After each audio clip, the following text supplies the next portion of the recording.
신약성경 246페이지 로마서 6장 1절에서 4절 말씀입니다. 자, 우리 한 목소리로 같이 읽겠습니다. 시작. 그런즉 우리가 무슨 말을 하리요? 은혜를 더하게 하려고 죄에 거하겠느냐? 그럴 수 없느니라. 죄에 대하여 죽은 우리가 어찌 그 가운데 더 살리요?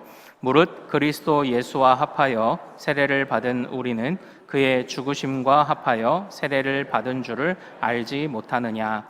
그러므로 우리가 그의 죽으심과 합하여 세례를 받음으로 그와 함께 장사되었나니 이는 아버지의 영광으로 말미암아 그리스도를 죽은 자 가운데서 살리심과 같이 우리로 또한 새 생명 가운데서 행하게 하려 함이라. 아멘. 자, 오늘 우리가 함께 읽은 이 말씀 통해서요, 고난받는 종과 연합하게 하시다, 고난받는 종과 연합하게 하시다라는 제목으로 은혜를 같이 나누도록 하겠습니다. 우리 사랑하는 모든 성도님들께 또 하나님께서 하나님의 자녀의 풍성한 은혜에 또 그것을 깨닫는 믿음과 또 그것을 붙잡고 담대하게 살아가는 담력을 허락해 주시기를 소망합니다. 우리 오늘 말씀을 통해서 또 그것을 또 잘 나눠보기를 원합니다. 자, 먼저 첫 번째 화면 볼까요? 자, 요즘은요, 외국의 공항에 가면, 자, 왼쪽에 있는 그림은 체코의 공항인데요, 체코 공항에 한국말로 안내 화면이 나온다고 합니다. 그리고 오른쪽 화면은 멕시코 공항인데요, 멕시코 공항에는 한국말로 되어 있는 안내 간판이 있다고 합니다. 그래서 많은 분들이 외국에 나가서 이렇게 한국어로 안내된 거 보면 세계에서 가장 많이 쓰는 언어가 뭔가요? 영어, 불어, 또 이제 뭐 스페인어 이 정도겠죠. 그런데 이제는 한국어로도 안내가 되어 있는 거예요. 뭐 한국어를 많이 써서일까요? 우리나라 국력이 그만큼 높아졌기 때문일 겁니다. 이제 화면을 내려주셔도 됩니다. 그래서요, 이제 저런 모습들을 보면서 많은 분들이 그래도 내가 우리나라 사람이라는 것, 대한민국 사람이라는 것이 뭐가 좋은지 잘 모르다가 저런 거를 한번 보고 나면 자부심이 생긴다고 이제 말씀을 하시는 경우들이 있더라고요. 야, 이제 우리나라도 국력이 세구나. 그러니까 우리가 또 나가면 이제는, 예전에는 코리아 하면 어디 있는지 몰랐는데 지금은 그래도 말할 수 있는 게 있잖아요. 외국 나가면 그런 거 해보셨습니까? Do you know 손흥민? Do you know 김연아? 또 누구 있나요? Do you know 싸이? 누구요? 누구? Do you know 봉준호? 봉준호. 네, 봉준호. 오. Do you know 봉준호? Do you know BTS? 이렇게 있죠. 또 요즘에는 또 뭐가 있는지 아십니까? 예. Do you know 불닭볶음면? 이게 또 있대요. 예, 그게 유명해져서. 이제 그런 거 보면은 이제, 와, 내가 대한민국 사람이라는 거, 이제 그것에 대해서 또 자부심도 느낀다고 합니다. 제가 이제 이 말씀을 드린 이유는요, 우리가 지금 어딘가에 소속되어 있다는 거잖아요. 그리고 그 소속된 곳이 아주 그래도 힘이 있다, 크다, 강하다, 그런 생각이 들면 내가 그 안에 소속돼 있다는 것만으로도 자부심이 생기는 것 같아요.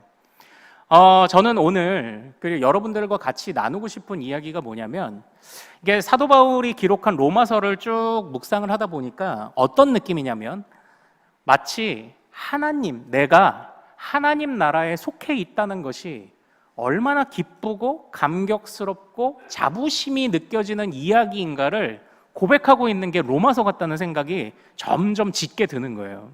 사도 바울이 내가 하나님의 자녀라니, 내가 하나님 나라에 속해 있다니, 내가 하나님 나라의 가족이라니, 하나님의 권속이라니, 이것을 감격스럽게 고백하고 있는 책이 바로 이 로마서 같다는 생각을 이제 해보게 됩니다. 그래서 이제 오늘 말씀을 또 바탕으로 우리가 그런 감격을 또 어떻게 해서 그런 감격의 이유가 어디에 있는지를 좀 같이 생각해 보기를 원하는데요. 참고로 여러분은 어떠십니까? 오늘 제가 나눔 질문에도 좀 적었는데, 여러분이 하나님의 자녀요, 하나님 나라의 가족이요, 권속이라는 사실을 믿으십니까? 그러면 그게 뭐가 좋습니까? 이것에 관해서 우리가 계속 이제 생각을 좀 해야 되잖아요. 예. 믿는데 그게 뭐가 좋은지 모르고 그냥 믿는다 그러면, 물론 여러분들이 아시겠죠. 우리들에게 주님이 허락하신 은혜들이 많은데 잘 아시겠지만 그런 것들을 좀 같이 한번 조금 더 살펴보자고요. 사도 바울은요, 이 감격의 이유를, 그러니까 저희가 조금 그 복습 차원에서 앞에서부터 조금만 이렇게 한번 훑어와 보죠.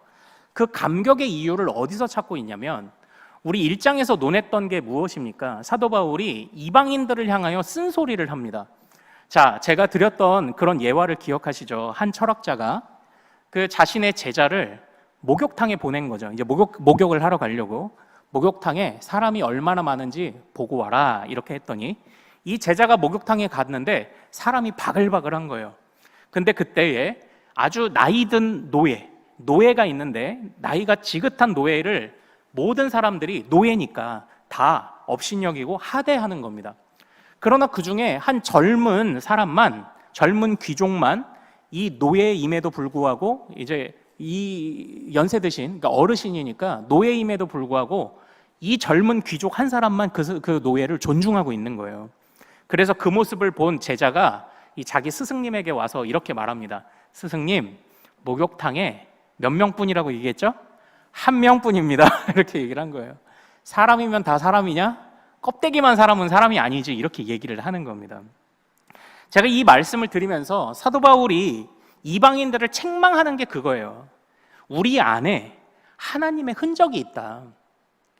우리 안에 도덕이 무엇인지 선과악이 무엇인지 정확하지는 않아도 그래도 그것에 관하여 동의하고 그것을 따라야지 하는 판단하는 기준이 있는 걸 보면 우리가 비록 죄인으로 깨어져 있어도 하나님이 우리 안에 주신 하나님의 자녀의 하나님의 형상의 흔적들이 여전히 있다.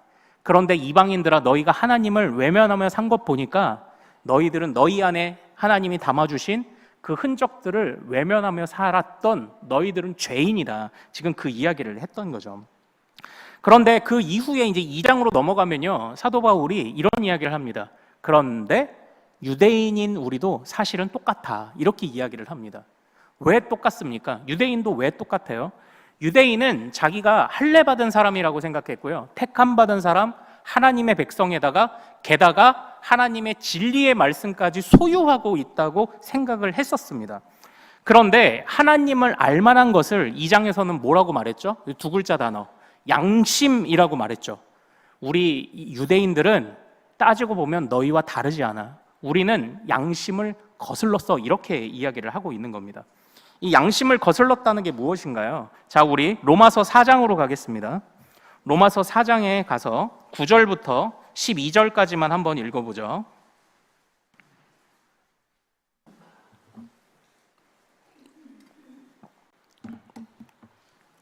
로마서 4장 9절에서 12절입니다.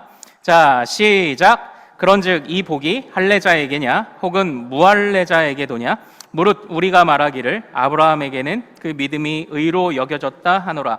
그런즉 그것이 어떻게 여겨졌느냐? 할례시냐 무할례시냐? 할례시가 아니요 무할례시니라. 그가 할례의 표를 받은 것은 무할례시에 믿음으로 된 의를 인친 것이니 이는 무할례자로서 믿는 모든 자의 조상이 되어 그들도 의로 여기심을 얻게 하려 하심이라. 또한 할례자의 조상이 되었나니 곧 할례 받을 자에게뿐 아니라 우리 조상 아브라함이 무할례 시에 가졌던 믿음의 자취를 따르는 자들에게도 그러하니라. 아멘. 아멘. 우리가 이제 지난 시간에 살펴봤던 말씀이잖아요. 이 말씀에서 지금 하고 있는 이야기의 핵심이 뭔가요? 유대인들아, 너희들 이방인들 손가락질하고 너희들은 잘난 척했지. 할례 받았다고 택함받은 백성이라고 잘난 척했지. 근데 너희 조상 아브라함이 할례 받았을 때 주님께 부름을 받았냐? 아니면 부름 받고 할례 받았냐? 뭐죠? 부름 받고 할례 받은 거죠. 할례가 먼저인가요? 주님의 부르심이 먼저인가요? 주님의 부르심이 먼저라는 겁니다. 그러므로 그에게 찾아오셔서 그를 부르신 하나님의 은혜로 됐지 어디 너희에게 그 구원의 조건이 있냐? 어디 너희가 어디가 잘나서 너희가 그렇게 잘난 척을 했냐? 그래서 사도 바울이 이렇게 고백하는 겁니다. 이방인도 나쁘고 유대인도 나쁜데 누가 더 나빠요? 우리 유대인이 더 나쁘다고 말하고 있는 겁니다. 특별히 유대인은 하나님의 말씀을 가졌다는 것을 자랑했지만 우리가 두 번째 시간을 통해서 그걸 배웠었죠. 하나님의 진리를 왜곡하는 모든 것이 뭐라고요? 우상숭배예요. 하나님의 진리를 왜곡하는 모든 게 우상숭배입니다. 너 우상 깎아 만들었어? 조각했어? 그것만이 아니라 하나님의 진리를 왜곡하는 모든 순간이 우상숭배라고 우리가 두 번째 시간에 배웠죠. 그것처럼 유대인들은 그걸 하고 있는데도 자신을 자랑했다는 겁니다. 결과적으로 이방인이나 유대인이나 모두가 무엇을 못한 거예요? 특별히 유대인들이 무엇을 못했죠? 자, 우리 같이 한번 따라해 볼까요? 하나님의 말씀으로 자기 자신을 성찰하라. 이걸 못한 거죠. 오늘날 수많은 사람들이 수십 년간 신앙생활을 하지만 왜 그 신앙생활에 걸맞는 성품이 드러나지 않는가? 자기 성찰이 없기 때문이죠. 하나님의 말씀을 진리로 여기면 그 앞에 굴복해야 하지만 그냥 그것을 아는데 그쳤던 거죠. 자기 성찰이 없었던 겁니다. 그래서 유대인이 더 나쁘다고 말합니다. 그러나 사도 바울의 이런 고백은요, 단순한 자책만은 아니에요. 결과적으로 이것을 통해서 무엇을 이야기하고 싶은 걸까요? 나는 이렇게 아무것도 아니지만 하나님의 은혜가 놀랍고 놀랍고 놀랍다. 지금 이 이야기를 우리에게 주고 있는 겁니다. 그래서 사랑하는 여러분, 저는 감격합니다. 내가 하나님의 백성이요, 권속이요, 자녀요, 가족이 되었다는 사실을 감격합니다. 왜냐고요? 나는 아무것도 아닌데 나를 하나님의 자녀 삼아 주셨기 때문에 내가 감격할 수밖에 없습니다. 이것을 고백하고 있는 거예요. 그래서 사랑하는 여러분, 이게 쉬운 것은 아니겠지만요, 우리가 살다 보면 우리가 어려운 일을 많이 겪잖아요. 실패하는 일도 겪고 뜻대로 되지 않는 일들도 겪을 때 우리가 작아지는 때가 있어요. 그러나 우리가 하나님의 가족이요, 하나님의 자녀요, 하나님의 백성이고 권속임을 확신한다면 우리가 부족하고 우리가 추락하는 것 같을 때 오히려 기뻐하실 수 있기를 소망합니다. 왜냐? 하나님의 은혜가 넘치는 거예요. 그때의 하나님의 은혜가 넘치는 겁니다. 그래서 하나님이 우리를 위하여 넘치는 은혜를 부어주시는구나. 나의 약함을 통해 하나님의 은혜의 풍성함이 드러나는구나. 그걸 생각하며 우리가 그래도 기뻐하고 감격할 수 있길 원해요. 쉽지 않지만 우리 같이 한번 해보는 겁니다. 그것들을 연습하고 훈련해보는 겁니다. 사도 바울은요, 계속적으로 이제 오늘 그래서 이런 흐름들 속에서 이제 6장에서 고백해요. 이런 우리에게 도대체 어떤 이유로 왜 이런 일이 일어났을까? 그러니까 하나님의 은혜가 이런 우리에게 어떻게 해서 오게 되었을까? 어떻게 해서 오게 되었다고 이야기합니까? 자, 6장으로 가서요. 6장 3절과 4절을 읽어보겠습니다. 자, 이런 부족한 우리에게 놀라운 하나님의 은혜가 어떻게 해서 오게 됐는가? 자, 3절과 4절을 같이 보겠습니다. 6장 3절 4절 시작. 무릇 그리스도 예수와 합하여 세례를 받은 우리는 그의 죽으심과 합하여 세례를 받은 줄을 알지 못하느냐. 그러므로 우리가 그의 죽으심과 합하여 세례를 받음으로 그와 함께 장사되었나니 이는 아버지의 영광으로 말미암아 그리스도를 죽은 자 가운데서 살리심과 같이 우리로 또한 새 생명 가운데서 행하게 하려 함이라. 아멘. 자, 3절과 4절에서 반복적으로 등장하는 동사가 무엇이 있을까요? 네, 반복적으로 등장하는 동사. 예, 세례 받았다라는 표현도 등장하고요. 자, 또 무엇이 중심일까요?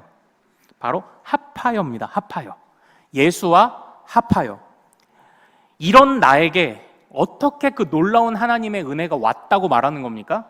우리가 예수와 합하여졌기 때문에 이런 은혜를 누리게 되었다고 지금 이야기를 하고 있는 겁니다. 다시 말하면 오늘 우리 설교의 제목처럼 그리스도와 우리가 연합했기 때문에 우리가 이런 은혜를 누리게 되었다고 지금 이야기를 하고 있는 거예요.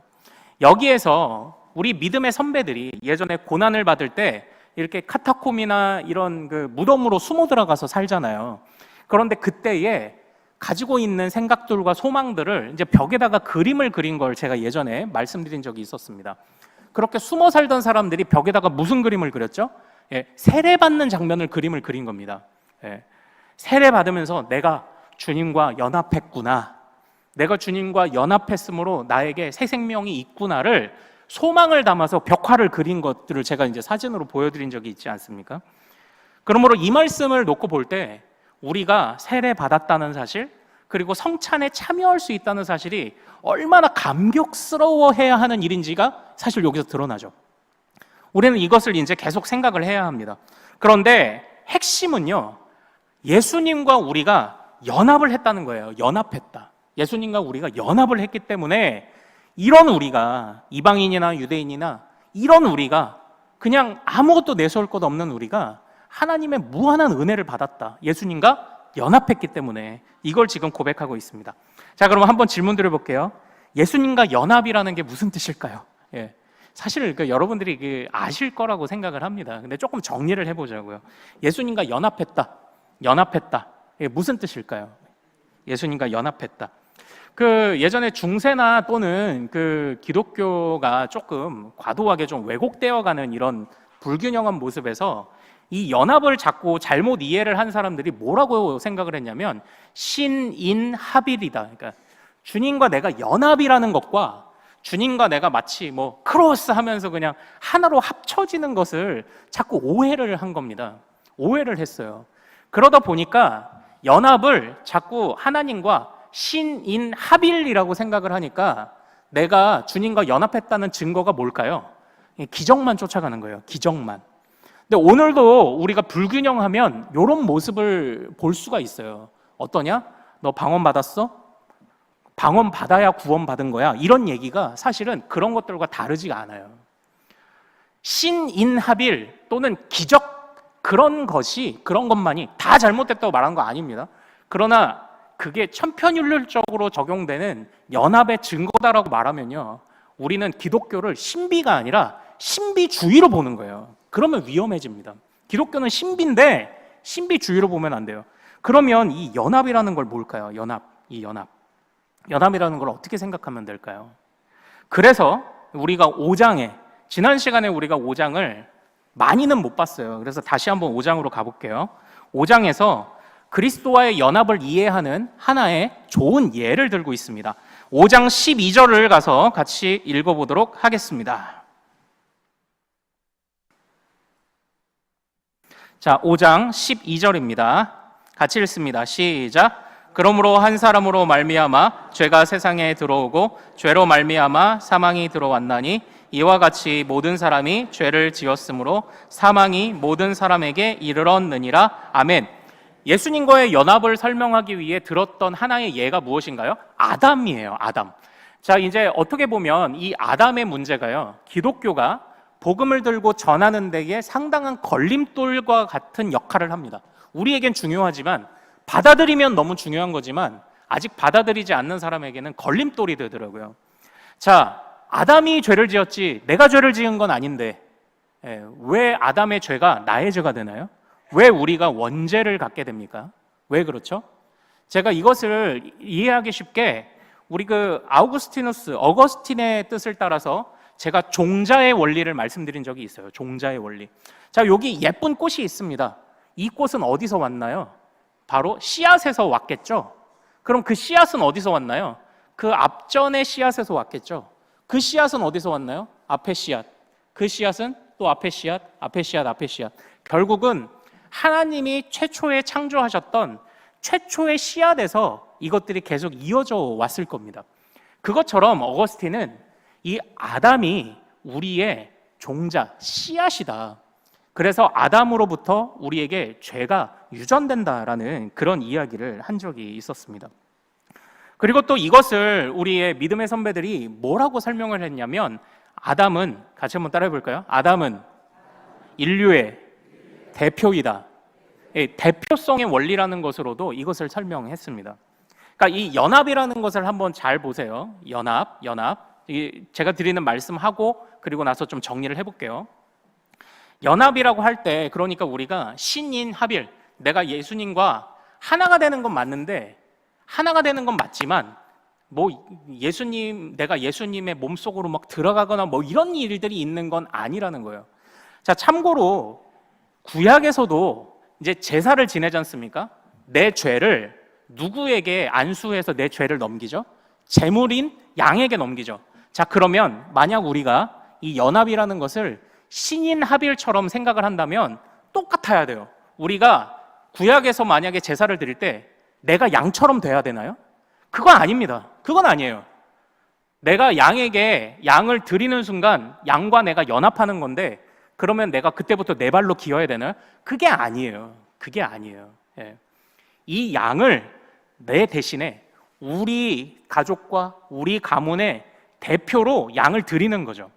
자, 똑같이 아담도 모든 인류의 대표였다는 거예요. 그래서 이렇게 한번 설명을 드려볼게요. 이제 우리가 체육 대회를 하거나 할 때에 그냥 말 그대로 우리 팀이 이렇게 있는데, 자, 다음 경기는 제기차기입니다. 각 팀에서 대표 한 명만 나오세요. 이렇게 할 수가 있겠죠. 그러면 한 사람의 대표가 나옵니다. 그럼 그 대표가 제기를 잘 찼어요. 그러면 선물을 누가 받나요? 대표만 받나요? 아니에요. 그 팀이 다 받아요. 이게 대표의 원리라는 겁니다. 네, 이해하기 어렵지 않으시죠? 네, 대표의 원리. 네, 대표 나오세요. 한 사람이 잘했어요. 그러면 선물을 누가? 전부가 다 받는 겁니다. 전부가 다 받는 겁니다. 이 아담이 어떻게 행동하느냐에 따라 아담은 인류의 대표로서 그가 순종하면 그것이 인류의 순종이 되지만 그가 범죄하면 그것이 인류의 범죄가 된다는 바로 그 대표의 원리를 가지고 있었다라는 겁니다. 그러나 이 아담은 어떻게 했죠? 안타깝게도 실패한 겁니다. 인류의 대표인 아담가 실패했고, 인류의 대표인 아담이 이 실패와 죄의 종자를 우리에게 넘겨준 게 되는 거예요. 그러나 이제 어떤 일이 일어났습니까? 어떤 일이 일어났죠? 자, 우리 16절과 17절, 5장 16절과 17절을 같이 한번 읽어보죠. 자, 같이 읽습니다. 시작. 또 이 선물은 범죄한 한 사람으로 말미암은 것과 같지 아니하니 심판은 한 사람으로 말미암아 정죄에 이르렀으나 은사는 많은 범죄로 말미암아 의롭다 하심의 이름이니라. 한 사람의 범죄로 말미암아 사망이 그 한 사람을 통하여 왕노릇하였은즉 더욱 은혜와 의의 선물을 넘치게 받은 자들은 한 분 예수 그리스도를 통하여 생명 안에서 왕노릇하리로다. 아멘. 지금 이게 무엇을 말합니까? 너희가 아담이 너희의 대표여서 아담이 실패하니까 너희 팀 전체가 실패했지, 인류의 팀 전체가 실패했지, 그리고 아담에게서부터 죄악이 유전되었지라고 그렇게 우리가 앞에서 살펴봤지만, 그러나 이제 하나님의 은혜로 말미암아 이제는 예수께서 우리의 새로운 생명의 대표가 되셔서 아담은 실패했지만 예수님의 그 죄악을 이기고 사단을 부수는 그 승리를 통해서 우리가 함께 그 유익을 누리게 됐다는 걸 말하는 거예요. 예수님과 내가 막 크로스 돼가지고 막 그 몸속에 우리가 들어가고 그게 아니라, 양을 드리면 그 양이 우리를 대신하여 속죄함과 같이 우리의 대표이신 예수님이 우리를 위해 죽으시고 살아나신 것이 우리 팀의 것이 된 거예요. 우리 팀의 것이 된 겁니다. 그리고 뿐만 아니라 아담의 죄악과 실패의 종자를 거두셔서 주님이 이제는 순종과 거룩과 생명의 종자를 우리 안에 남겨주신 거예요. 그렇게 예수 그리스도와의 연합이 이루어졌고, 그 연합으로부터 우리에게 이런 은혜, 하나님의 백성과 자녀와 권속이 되는 은혜가 왔다고 지금 이야기를 하는 겁니다. 예수님과의 그 연합, 예수님과의 그 연합이 아주 우리가 은혜를 받는 핵심이라고 말을 하는 겁니다. 잘 생각하세요. 믿음은 분명한 구원의 통로이지만 핵심은 주님이 허락하신 그리스도와의 연합이에요. 연합이에요. 이걸 잘 생각하십시오. 제가 누차 드리는 말씀이, 내가 믿고 싶어도 믿을 수 있는 무언가가 없으면 내가 믿고 싶다는 마음은 소용없어요. 그러나 나의 믿음이 쓸데없는 것이 되지 않도록 주님이 그리스도와의 연합이라는 것을 우리에게 선물로 주셨다고 지금 이야기를 하고 있는 겁니다. 그래서요, 주님을 믿고 신뢰하는 것, 결국 우리가, 그래서 제가 오늘 이 나눔 질문 주보의 나눔 질문에서도 말씀드렸지만, 우리가 대한민국 사람이라는 소속을 무엇으로 증명하나요? 외국 나가면 여권으로 증명합니다. 그럼 우리가 이제는 그리스도와 연합한 하나님의 백성이요 하나님 나라 소속이라는 것은 무엇으로 증명할까요? 믿음으로 증명하는 거예요. 그래서 믿음이 필요한 겁니다. 자, 그런데 이 이야기가요, 사실 구약에서 이미 한번 나왔던 이야기죠. 그러니까 우리가 지금 구약에 사도 바울이 봤을 법한 구약에서 드러나는 복음을 보고 있는 거잖아요. 사실 이 말씀은 이사야서 53장을 받고 있습니다. 자, 우리 다음 화면 한번 볼까요? 같이 한번 읽어보죠. 같이 읽습니다. 시작. 그가 찔림은 우리의 허물 때문이요 그가 상함은 우리의 죄악 때문이라. 그가 징계를 받음으로 우리는 평화를 누리고 그가 채찍에 맞음으로 우리는 나음을 받았도다. 다음 화면이요. 7절 시작. 그가 곤욕을 당하여 괴로울 때에도 그가 입을 열지 아니하였으며 마치 도수장으로 끌려가는 어린 양과 털 깎는 자 앞에서 잠잠한 양같이 그의 입을 열지 아니하였도다. 아멘. 이것이 무엇입니까? 고난받는 종. 우리에게 장차 오실 메시아를 예언하는 그런 본문 아니었습니까? 어떤 복음 전도자가 이스라엘에 가서 정통 유대인들에게 당신은 이사야서 53장을 어떻게 이해합니까? 라고 물어봤더니요. 그 정통 유대인들, 뭐 다는 아니겠지만 이렇게 말하더라고요. 우리는 성경을 함부로 해석할 수 없습니다.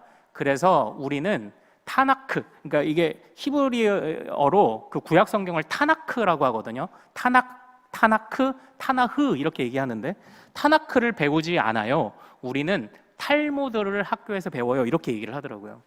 그러니까 이제 이 탈무드가 뭐냐면 사실은 성경 주석서예요. 탈무드가 그냥 단지 동화책이 아니라. 그러니까 첫 번째는 이제 그냥 피하는 거죠. 저희는 이거 안 배웠는데요. 이렇게 말하는 유대인도 있고, 또 하나는 이때 고난받는 종이 누구냐? 그건 우리 조상 이스라엘이죠. 이렇게 얘기를 합니다. 그때 이 복음 전도자가 그 사람에게 되묻죠.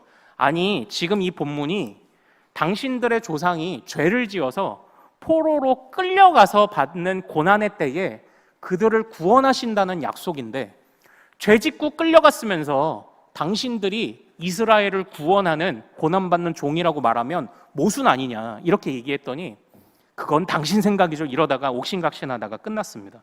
유대인들은 이 본문을 해석을 못하는 겁니다. 마찬가지로 사도행전 8장에 에디오피아 내시가 성경에 관해서 진지한 마음으로 읽었지만 이 부분을 유독 해석하지 못했던 거예요. 그러다가 누가 알려주죠? 빌립 집사가 이걸 알려주잖아요. 고난받는 종은 곧 예수님이라는 것. 예수님의 죽으심이 어떤 의미가 있어요? 우리의 대표로서 양에게 안수하여 그 양이 나인 것처럼 쳐주는 것처럼 인정해주는 것처럼 그 양이 나 대신 죽는 것처럼 예수님이 우리의 대표가 되셔서 예수님의 죽음을 믿고 신뢰하는 우리의 팀을 예수가 건지셨다. 우리는 그 예수님을 신뢰하며 따라가는 믿음으로 그와 연합했습니다. 지금 이 이야기를 우리 빌립 집사도 사도 바울도 알려주고 있는 것 아닙니까? 여기에서 이 고난받는 종에 관한 이 말씀에서도 보여주는 바가 무엇입니까? 주님께서 한 대표를 세우실 겁니다. 세우신다는 겁니다. 그리고 그 대표를, 그러니까 우리가, 제가 이 표현이 조금 이제 이걸 설명하기엔 좀 가벼워 보여도 양해해 주십시오. 그러니까 우리가 제기차기 하는데 우리 팀에서 대표를 뽑는데 아무나 뽑을까요? 아니요. 제일 잘 차는 사람을 뽑을 거 아닙니까? 그럼 뽑고 나가면 어떡합니까? 뽑고 우리 대표가 나가는데 어떻게 해요? 나가는 그 순간 우 이럽니까? 아니죠. 어깨 주물러주고 화이팅! 잘할 수 있을 거야. 할 수 있을 거야. 이러는 거 아닙니까? 대표로 나가는 사람을 어떻게 해줘야 돼요? 믿어줘야지. 믿어줘야죠. 대표로 나가는 사람을 믿어주고 당신은 할 수 있다고, 당신은 승리할 거라고 믿어줘야 우리 편 아니에요. 우리에게도 예수님을 향한 그런 믿음이 필요한 겁니다. 나는 예수님의 편입니다. 예수님은 하십니다. 할 수 있습니다. 예수님은 승리하셨습니다. 그 믿음이 우리에게 필요하다는 겁니다. 그 믿음이 고백되는 모든 순간들을 그것을 연합이라고 말하는 거예요. 괜시리 그냥 신비적인 좀 뭐라고 표현하기 아니요. 믿음을 고백하는 모든 순간 나는 예수님만 믿습니다. 나는 예수님만 믿어요. 이게 우리의 믿음이에요. 그래서 이전에는 이 대표의 원리를 따라 제물을 드리며 예배를 드렸지만 오늘 우리는 이 대표의 원리를 따라 어떻게 예배를 드립니까? 같이 따라 볼까요? 나는 믿음을 드리며 예배합니다. 오늘 우리는 믿음을 드리며 예배하는 거예요. 믿음을. 제물은 주님이 되시는 거고 영원한 제물이시니까 그 예수님이 나의 대표시라는 우리 팀의 에이스라는 표현 죄송합니다. 예수님한테 에이스라는 그걸 이제 우리가 고백하는 거예요. 예수님은 하실 수 있습니다. 하셨고 하실 수 있습니다. 나는 그 대표님만 따라갑니다. 나는 그 대표만 따라갑니다. 그 믿음을 우리가 보이는 건 아닙니까? 그래서 우리는 무엇으로 예배한다고요? 믿음을 드리며 예배를 드리는 거예요. 오늘날 더 이상 이 동물을 잡지 않는 이유가 거기 있는 것 아닙니까? 그러니까 오늘 이 사도 바울이 고백하고 있는 바가 무엇인지 조금 정리를 해볼게요. 내가 하나님의 백성이라니, 이런 내가 하나님의 백성이라니 어떻게 이것이 가능했지? 예수 그리스도와 내가 연합하게 하시는 하나님의 은혜 때문이구나. 그리고 그것을 내가 믿음으로 그것을 따라갔기 때문에 정말 주님이 나에게 이 은혜를 허락하셨구나. 이걸 고백하고 있는 겁니다. 그래서요, 바로 이런 예수님과의 연합은요, 이렇게도 설명해 볼 수 있을 것 같아요. 우리 다음 화면 한번 좀 볼까요? 자, 우리 이제 반려견들 키우시는 분들 이제 많이 계시죠. 이게 뭐 어떤 분은 반려견은 뭐 반려견이야, 그냥 뭐 개지 뭐 이러시는 분도 있는데 어쨌든 다 사랑은 하실 거예요. 저게 이제 학대받다가 이제 저 왼쪽 그림이 이 개가 구조대에게 구조가 된 겁니다. 그리고 나서 저 개를 돌봐주고 사랑으로 아껴주니까 저렇게 건강한 이제 개로 바뀐 거예요. 이제 비포 앤 애프터가 이제 되는 겁니다. 저게. 그런데 한번 여러분 잘 생각해 보십시오. 어떤 분들은 그냥 그런 이야기를 할 때가 있어요. 아니, 우리가 연약하지만 주님이 우리를 건지셨구나. 전적으로 주님의 은혜라고 하면 그러면 내가 그냥 아무렇게나 살아도 그냥 주님이 건지시겠네? 아니, 그건 아니에요. 그건 아닙니다. 예, 그건 아니에요. 또 어떤 분은 이런 생각을 가지세요. 내가 하나님을 믿고 하나님의 자녀라는 것도 믿고 하는데 내가 하나님의 자녀답게 살고 싶은데 자꾸 죄짓고 여전히 실패하는 거예요. 내 안에 거룩함이 안 나타나요. 그래서 고민하시는 분도 있잖아요. 내가 왜 이러지? 내가 이러는 거 보면은 나 하나님의 백성이 아닌가? 나만의 착각인가? 이런 생각으로 고민하시는 분들도 있지 않습니까? 그러나 한번 생각해 보십시오. 저 볼품없는 강아지가 구조될 당시에는 삐쩍 마르고 털도 다 빠지고 온몸에 피부병과 각종 질환으로 고생을 했어요. 그러나 저 강아지가 구조되는 순간 저 강아지의 소속이 바뀌었어요. 어디서 어디로 바뀌었습니까? 길가에 소속됐던 강아지가 마음씨 좋은 주인에게 소속이 바뀌었어요. 아직 여전히 상처가 있고 아직도 삐쩍 마르고 아직도 진물이 나며 털이 아직 자라지 않았지만 그러나 이 강아지는 어떻게 해요? 소속이 바뀌었어요.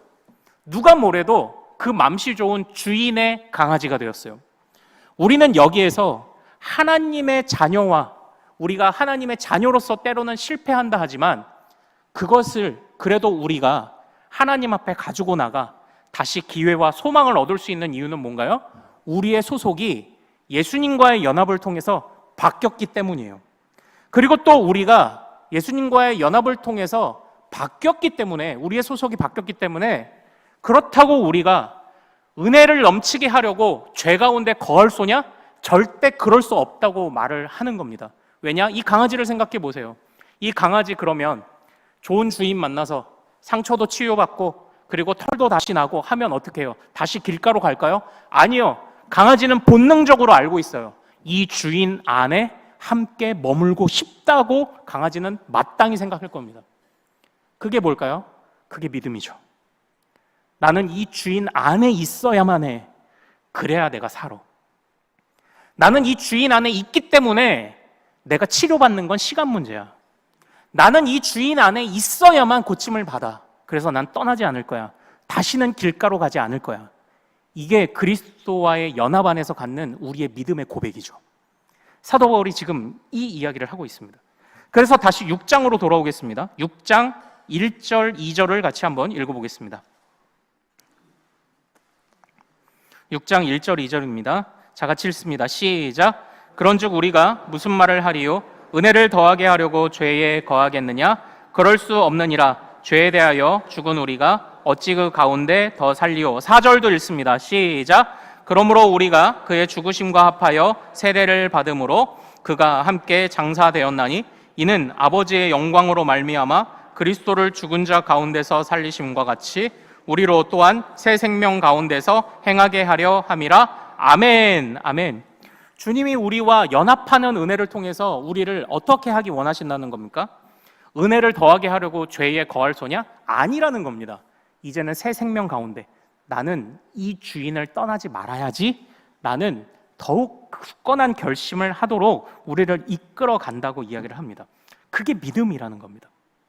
주님이 우리에게 허락하신 은혜, 우리와 연합하도록 허락하신 은혜가 놀랍고, 그리고 그 연합하는 은혜를 깨달았다면 굳건한 믿음으로 따라가야 한다는 것을 지금 우리 사도 바울이 우리에게 말하고 있습니다. 우리가 이렇게 주님과의 연합 안에서 굳건한 믿음을 지켜갈 때 어떤 일이 벌어지나요? 자, 우리 5장 17절만 읽고 제가 마치도록 할게요. 지난 시간에 제가 이 5장 17절을 많이는 설명 안 드렸어요. 자, 5장 17절 읽습니다. 시작. 한 사람의 범죄로 말미암아 사망이 그 한 사람을 통하여 왕노릇하였은즉 더욱 은혜와 의의 선물을 넘치게 받는 자들은 한 분 예수 그리스도를 통하여 생명 안에서 왕노릇하리로다. 아멘. 지난 시간에 제가 이제 이 본문으로 설교를 하면서 이제는 사망과 죄가 아니라 은혜가 왕노릇하게 되었다 이렇게 얘기를 했는데, 우리 이제 청년부가 매일 주일마다 모일 때마다 저의 이제 그 주보에 있는 그 나눔 질문을 가지고 이제 서로 나눔을 이렇게 진행하고 있어요. 그런데 이제 청년부에서 참 좋은 질문이 나온 거예요. 아니, 목사님은 은혜가 왕노릇한다고 하셨는데 오늘 말씀을 보면은 누가 왕노릇한다고 얘기를 합니까? 누가 왕노릇한다고 얘기를 해요? 네. 의의 선물을 넘치게 받은 자. 아니, 목사님은 은혜가 왕노릇한다고 했는데 의의 선물을 넘치게 받은 자가 왕노릇한다고 성경이 되어 있잖아요. 그래서 이걸 어떻게 이해해야 됩니까? 라는 질문을 저에게 가지고 온 거예요. 기뻤습니다. 우리 청년들이 이 본문에 정곡을 찔렀어요. 왜 그럴까요?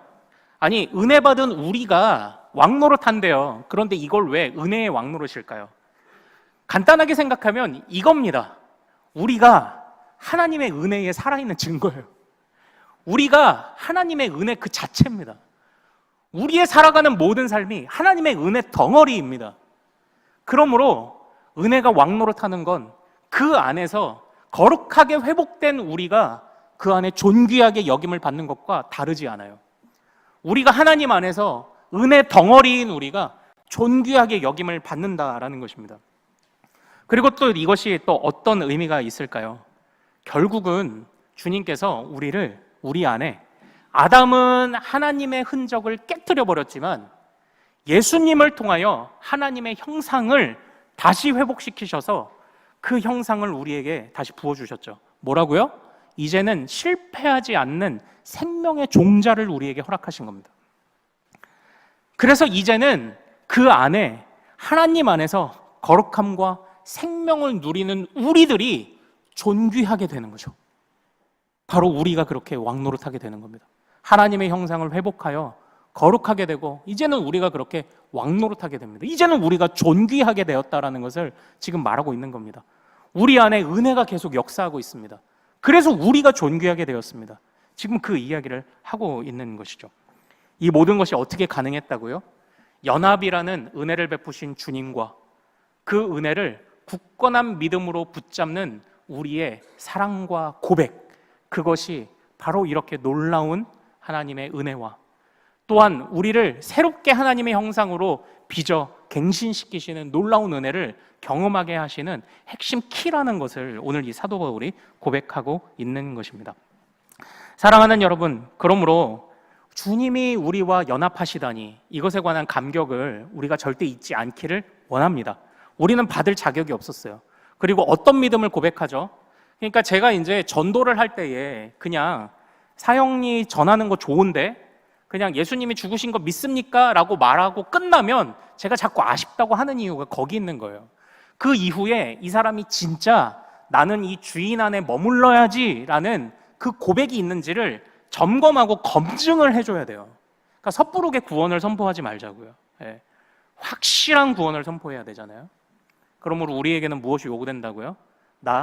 우리 주인 되신 주님 안에 계속 머물러야지. 나 절대 떠나지 않아야지. 나와 연합하신 그 주님을 내가 비록 지금 상처도 나고 아직 털도 다 안 자랐지만 그래도 내가 이 안에 있기만 하면 회복되는 건 시간 문제잖아. 이런 주인을 어디 가서 또 만나겠어 라고 말하며 우리가 절대 이 주인을 떠나지 않겠다는 믿음을 우리에게 연합이라는 은혜를 주신 주님께 우리의 믿음을 가지고 화답하는 우리 큰숲의 모든 가족들 되시기를 소망합니다. 우리에게 이런 은혜를 주신 주님을 함께 찬양하길 원합니다. 자, 우리 같이 좀 찬양을 나눌 텐데요. 자, 오늘 이 핵심을 전곡을 찌르는 초점을 맞춘 찬양이 무엇일까? 빛이 없어도입니다. 당신이 있으므로 나도 있고 당신이 없으면 나도 없습니다. 또 오직 주의 사랑에 매여입니다. 오직 주의 사랑에 매여 있을 때만 내가 진짜 기쁩니다. 그 주인 안에 있을 때만 나는 행복합니다. 우리가 이것을 같이 고백할 수 있기를 원합니다. 같이 찬양하죠. 빛이 없어도 환하게 다가오시는 주 예수 나의 당신이여. 빛이 없어도 환하게 다가오시는 주 예수 나의 당신이여. 음성이 없어도 똑똑히 들려주시는 주 예수 나의 당신이여. 당신이 있으므로 나도 있고 당신의 노래가 머물므로 나는 부를 수 있어요. 주여 꽃처럼 향기 나는 나의 생활이 아니어도 나는 당신이 좋을 수밖에 없어요. 주 예수 나의 당신이여. 나는 없어도 당신이 곁에 계시며 나는 언제나 있습니다. 나는 있어도 당신이 곁에 없으면 나는 언제나 없습니다. 당신이 있으므로 나도 있고 당신의 노래가 머물므로 나는 부를 수 있어요. 주여 꽃처럼 향기 나는 나의 생활이 아니어도 나는 당신이 좋을 수밖에 없어요. 주 예수 나의 당신이 오직 주의 사랑에 매여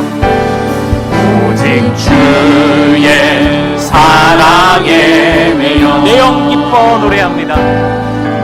영 기뻐 노래합니다. 이 소망의 언덕 기쁨의 땅에서 주께 사랑드립니다. 오직 주의 임재 안에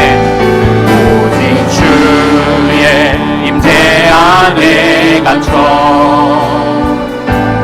내 영 기뻐 찬양합니다.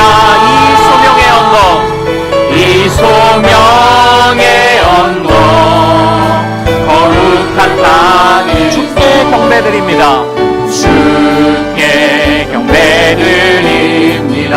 주께서 주신 모든 은혜 나는 말할 수 없네. 내 영혼 즐거이 주 따르렵니다. 주께 배참 드립니다. 제가 대표로 기도하겠습니다. 하나님, 주님께서 허락하신 예수 그리스도만이 우리를 위해 고난받는 종이요 우리의 대표가 되어주심으로 인하여 감사합니다. 사람은 아담과 같이 실패할 수밖에 없습니다. 오직 예수님만이 실패하지 않으시는 대표이십니다.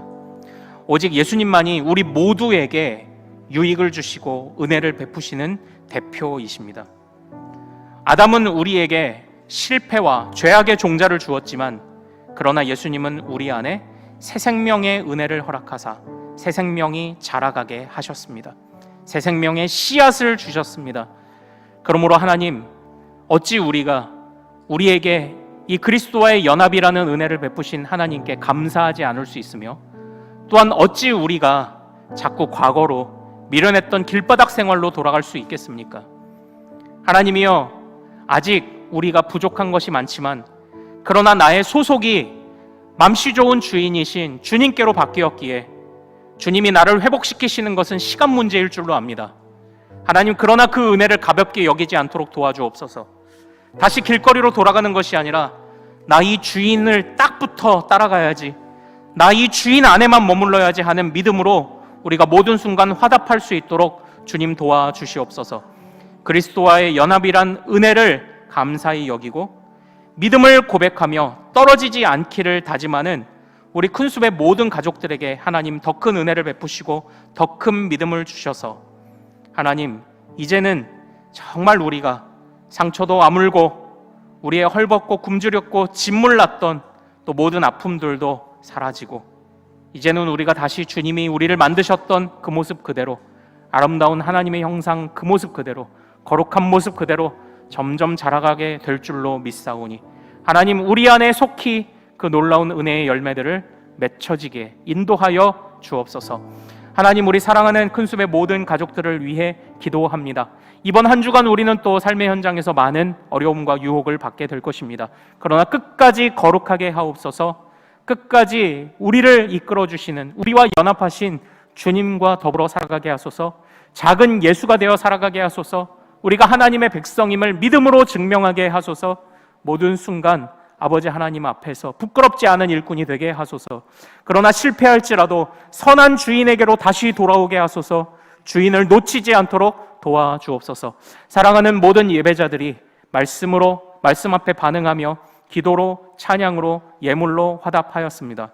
하나님, 이것이 우리의 예배가 되었습니다. 하나님, 우리의 믿음을 드리며 예배하는 모든 백성들, 주님께 화답하는 모든 백성들에게 먹을 것, 입을 것을 채우시고 마음의 평안과 육신의 건강과 가정의 평안과 장래에 대한 소망과 모든 염려를 주께 맡기는 담대함을 허락하여 주사 이번 한 주일 살아갈 때 주여 우리 안에 평안이 있게 하옵소서. 주님이 크시고 놀라우신 분이기에 우리가 주님 의지하며 평안을 누릴 수 있사오니 하나님 경험되게 하소서. 그리고 전하며 간증하게 하소서. 감사하오며 우리 주 예수 그리스도 이름으로 기도합나이다. 아멘. 이제는 우리 주 예수 그리스도의 은혜와 하나님의 사랑과 성령의 교통하심이 우리에게 허락하신 예수 그리스도와의 연합이라는 은혜를 감사히 감격히 여기며 또한 주인을 떠나지 않겠노라는 믿음을 고백하기를 다짐하는 큰숲의 모든 가족들 위에 이제로부터 영원토록 항상 함께 있을지어다. 아멘.